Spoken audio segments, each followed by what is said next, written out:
Halo sahabat Kompas TV, saatnya kita update 3 berita terpopuler yang terjadi pada hari ini, Selasa 27 Desember 2022, bersama saya Pompes Sinulinga. Dan untuk berita pertama datang dari lanjutan sidang Verdi Sambo.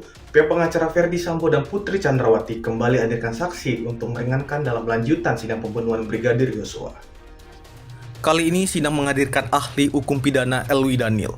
Dalam persidangan, Elwi sampaikan sejumlah hal terkait perkara pembunuhan berencana yang didakwakan pada Verdi Sambo CS.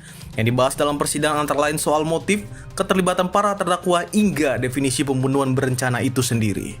Dalam penelusuran terhadap berbagai literatur dan putusan-putusan hakim, terungkap bahwa yang dimaksud dengan direncanakan lebih dahulu atau fur bidah terat itu adalah minimal harus memenuhi 3 unsur atau 3 syarat.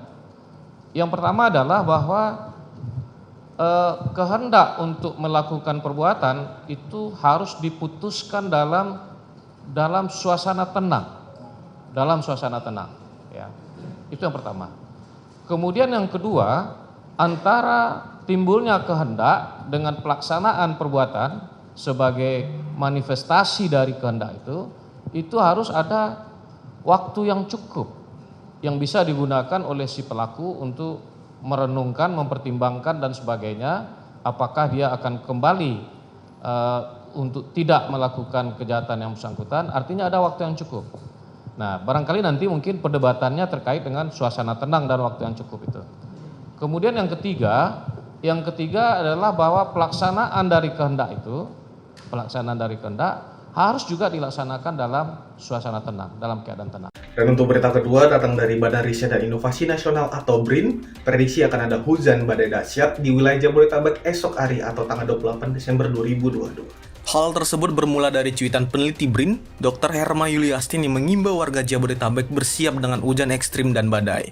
Menurutnya, ada 2 badai yang akan mengarah ke darat dari Samudra India dan Laut Jawa yang dampaknya akan terasa di wilayah Jabodetabek. Sejumlah pihak pun telah bersiap dan merespon potensi tersebut, termasuk pihak Pemprov DKI Jakarta yang menyarankan kantor memperbolehkan karyawannya bekerja dari rumah. Malam hari, kemudian besok dari pagi begitu ya, badai itu akan semakin meningkat begitu ya, dan kemungkinan besar akan masuk ke darat lebih jauh. Ini yang harus kita waspadai bersama karena masuk ke daratnya ini melalui pesisir dari barat dan dari selatan, dan masuk ke daratnya itu juga diikuti oleh penguatan angin baratan atau westerly bars. Dan selain itu juga ada angin dari utara yang dari Laut Jawa. Sehingga ada 2 suplai hujan atau 2 suplai badai yang besok akan terakumulasi di kawasan Jabodetabek tersebut, begitu ya. Dan untuk berita terakhir datang dari Kapolri Jenderal Listio Sigit Prabowo dan Panglima TNI Laksamana Yudo Margono di Semat Baret Merah dan Brevet Kebanggaan Pasukan Elit Kopassus. Kapolri dan Panglima TNI usai di Semat Baret Merah Kopassus menyatakan bahwa sinergitas antara TNI dan Polri tak lagi bisa diragukan. Bahkan dalam momen tersebut, Kapolri menyebut bahwa siapapun musuh TNI berarti itu juga musuh Polri. Polri dan TNI berkomitmen terus akan solid dalam menjaga bangsa dan negara dari ancaman apapun. Siapa yang menjadi musuh TNI itu juga musuh Polri. Siapa yang menjadi sahabat TNI itu adalah sahabat Polri. Nah, sahabat Kompas TV, itu dia 3 berita terpopuler yang terjadi pada hari ini. Saya Pompes Sinulinga pamit undur diri. Jangan lupa di like, di komen, serta subscribe YouTube Kompas TV.